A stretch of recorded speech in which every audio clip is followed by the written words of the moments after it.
What is 0 to the power of 0? Is it 0? Is it 1? Is it undefined? Before I explain what the answer is, you might be wondering, well, why does it even matter? It's not like we use it anyway. Actually, though, you have probably used 0 to the power of 0 many times without even realizing it.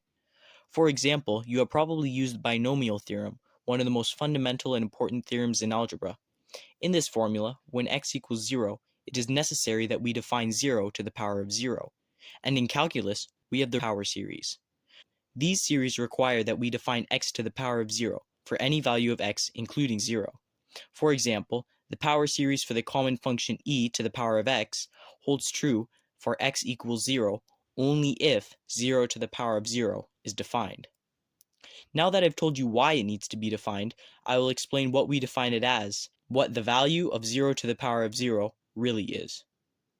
The best way to think about it is to use the definition of the exponent. We multiply the base by itself however many times the exponent tells us to.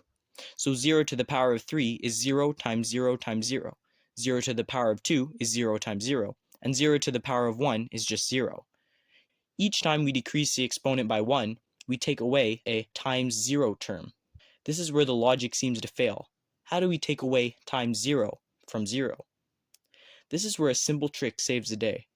Using the identity rule, which states that any number multiplied by 1 is itself, in mathematical terms, 1 times x equals x, we can rewrite the previous equations as 1 times 0 cubed equals 1 times 0 times 0 times 0, 1 times 0 squared equals 1 times 0 times 0, and 1 times 0 to the power of 1 equals 1 times 0.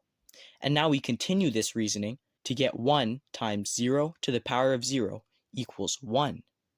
0 to the power of 0 is 1. This is crazy. How can two zeros make a 1? 0 to the power of 100 is still 0. 0 to the power of 1,000 is still 0. 0 to the power of a trillion is still 0. In fact, if you raise 0 to the biggest number you can imagine, it's still 0. But when you raise 0 to another 0, you get 1. Wow. However, there are some objections. Some people use the argument 0 to the power of 0 is equal to 0 to the power of 1 minus 1, which is true. And then by using the law of exponents that states a to the power of x minus y equals a to the power of x over a to the power of y, they say that 0 to the power of 1 minus 1 equals 0 to the power of 1 over 0 to the power of 1, which is actually incorrect, and I'll get to that in a second. Then, since 0 to the power of 1 over 0 to the power of 1 equals 0 over 0, and 0 over 0 is undefined, they conclude that 0 to the power of 0 is undefined. The reason that step 2 is wrong is because the rule of exponents only works when a does not equal 0. But in this case, it does, so you can't use this rule here, and the conclusion that 0 to the power of 0 is undefined is false. Another argument is that 0 to the power of 0 is indeterminate because it is a common indeterminate form in limits.